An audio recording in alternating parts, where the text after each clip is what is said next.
particularly for someone as familiar with the area as the senator was, to mistake the obvious sharp left-hand turn on the paved road to the ferry for the sharp right-hand turn down this dirt road.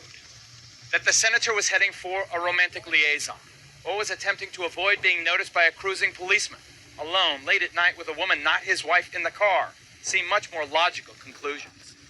In any case, the senator over the years has stuck to his story.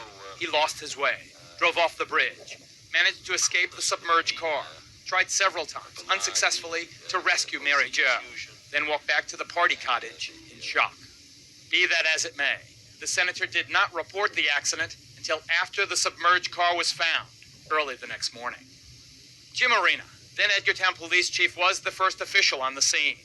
In this photo, he's sitting on Kennedy's submerged car, unaware Mary Jo's body was trapped inside.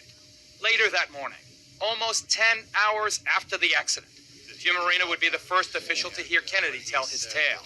He says the senator did not appear to be in shock. People have said, what did he look like? Well, he was dressed neatly, he didn't appear to be injured, and he certainly didn't appear to have been drinking. At least he didn't give that impression. Other than being in what I would call a down state, a despondent state, he looked normal. But by the time Arena and his tiny police force could begin their formal investigation, the party house had literally been swept clean, and all the boiler room girls had been swept off the island by Kennedy aides before they could be questioned by the police. Been very helpful. If I had known there had been a party early in the game and got a chance to get to talk to these people, unfortunately, when we did find out, they had all left the island, which made things rather difficult for us. Do you think that was intentional?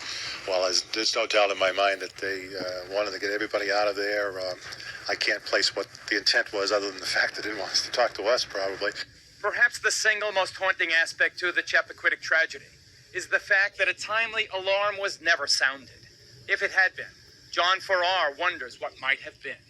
The car was upside down. Car's upside down in the water, wheels out.